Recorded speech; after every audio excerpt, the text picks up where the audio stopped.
Hello दोस्तों, सभी को पायल मेहरा का नमस्कार। दोस्तों, मैं भी अपनी आप बीती दास्तान लेकर हाजिर हूँ आपकी कचेरी में। मेरा जिस्म मचलता है तो अब मुद्दे पे आती हूँ। मेरी उम्र है सिर्फ 24 साल। मैं अपने ससुराल में रहती हूँ। मेरी शादी राहुल मेहरा के साथ 2/2/2008 में हुई थी। मेरी शादी घरवालों ने एक अमेरिकन सिटीजन लड़के के साथ की। सब जानते हैं पंजाब में बाहर के रिश्ते सभी ढूंढते हैं। शादी के बाद पतिदेव 3 महीने भारत में रहे, खूब मजे किए, खूब जुदाई करवाई। मेरी सासू माँ और ससुर जी दोनों सरकारी मुलाजिम है। ससुर जी भी और सासू माँ सरकारी टीचर है। एक देवर है जो नागपुर में पढ़ाई करता है। एक ननन है, 19 साल की है, वो भी ए कर रही है। दोस्तों, मेरा ससुराल वाला घर अमृतसर के खालसा कॉलेज के पास है।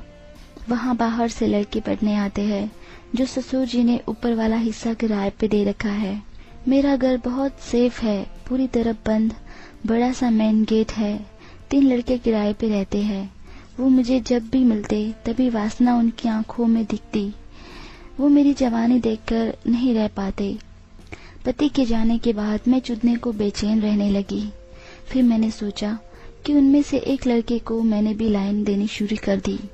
जब वो छत पे बैठे रहते, मैं कपड़े सुखाने के लिए जब जाती तो जानबूझकर झुककर उनको अपने मस्त गोल गोल मम्मे दिखाती। उनकी निगाहें भी मेरी मलाई जैसे मम्मों पे रहती। जब मैं उनके पास से निकलती, अपने दोनों होठों को चबा देती, गान मटका मटका के चलती।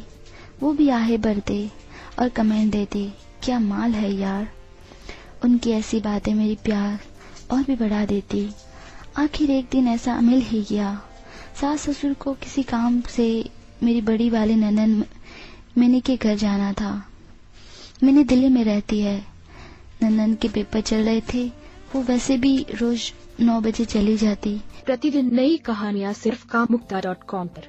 मेरी सासू माँ उन लड़कों को अपने बच्चों की तरह समझती और रोज सुबह उनके लिए चाय बनवा के भेजती। इसीलिए उन्होंने मुझे कहा कि तुम उनकी चाय बना दिया करना और आवाज लगा देना, वो ले जाया करेंगे। अंधा क्या चाहे, सिर्फ 2 आंखें। मैंने कहा जी ठीक है। अगली सवेर हुई। जल्दी मैं उठ जाती। वैसे भी आज मुझे फप के रहना था। सेक्सी कपड़े पहने। मैंने गहरे गले का सूट पहन लिया, वो भी नेट का था, जिसके पीछे जीप। मैंने रजनी के जाने के बाद गेट बंद करके रसोई से चाय बना के उनको आवाज लगाने की बजाय खुद ही ऊपर चली गई। दरवाजा खटकाया तो उनमें से सुमित ने दरवाजा खोला। मुझे देखकर वो खुश हो गया। बोला, भाभी आप चाय के साथ? मैंने कहा, जी हाँ जनाब, सासू माँ मेरी ड्यूटी लगा के गई है। उसने टी-शर्ट और नीचे सिर्फ कच्छा पहन रखा था। मेरी नजर बार बार उसके फूले हुए आधे जगह लन पे चली जाती थी। वो बोला, भाभी क्या देख रही हो आप? कभी अपने पति को कच्छे में नहीं देखा क्या? मैं बोली, हट। उसने चाय मेज पे रखी और मेरी कलाई पकड़ मुझे अपनी तरफ खींच लिया और अपनी बाहों में ले लिया। मैंने कहा, ये क्या कर रहे हो तुम? बोला, तुमने हमें बहुत तड़पाया है। हम तीनों के लन रोज खड़े करती हो, जानबूझकर अपने मम्मी दिखाती हो, कभी होठ काटती हो, कभी जुबान होठों पे फिराती हो। इतनी गर्मी तो आपकी ननन रजनी में भी नहीं है। कहते हुए बोला, आज हम सब मिलकर चाय पीते हैं। विकी उठा और उसने भी मुझे अपनी बाहों में ले लिया और बोला, आज मौका अच्छा है भाभी, चुदवा लो। हम जानते हैं तुम बहुत जुदासी औरत हो। तभी राजू बोला, हाँ भाभी, आज चोदने दो ना। मैंने सोचा 3 लड़के। शादी से पहले 2 लड़कों के साथ एक बार मैं सो चुकी थी। चुत गीली होने लगी थी और मैंने खुद को उन्हें सौंपते हुए विक्की से चिपक गई। तभी राजू ने मेरी सलवार का नाड़ा खोल दिया। मुझे पता ही नहीं चला जब सलवार नीचे गिर गई। विक्की ने पीछे से जीप खोलते हुए कमीज भी उतार दी। सुमित ने मेरी ब्रा खोली। मैं उनकी रजाई में घुस गई और वो भी रजाई में आ गए। मैं अंदर से हाथ डाल विक्की और सुमित के लन को पकड़ लिए। राजू रजाई से बाहर ही खड़ा था। उसने अपना सोया हुआ लन मेरे मुंह में दे दिया। मैंने उसको चूस चूस के खड़ा कर दिया। लॉलीपॉप की तरह मैं उसे चूस रही थी। वाह, कितना मजा दे रही है साली। तभी राजू बोला, चल साली अब टांगे खोल, चिकनी चूत चाटने दे। वो मेरी चूत चाटने लगा। ओए माँ। प्रतिदिन नई कहानियाँ सिर्फ कामुक्ता.com पर। साथ साथ मेरी गांड में उंगली करने लगा। सुमित का लन मैं बिना रुके चूस रही थी।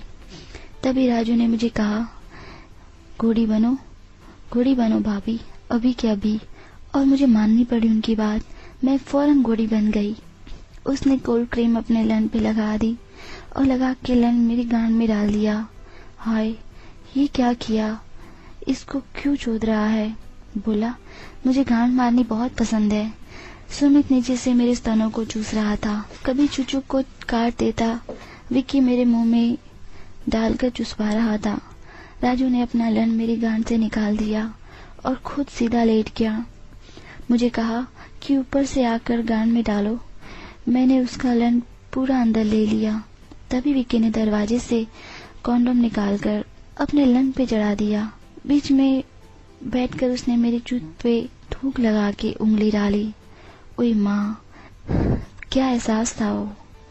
इश्क के आहों के साथ उसने 1 मिनट में मेरी फुद्दे में जुबान डाल के गरम कर दिया और लन पेल दिया। जब उसने पूरा घुसा दिया, राजू रुक सा गया, लेकिन जल्दी दोनों तेज तेज चूदने लगे मुझे। हाय साली, तू तो अपनी कुंवारी ननन से भी खरा माल निकली। सुमित मस्ती में लन चुसवा रहा था। तभी राजू को जड़ने वाला था।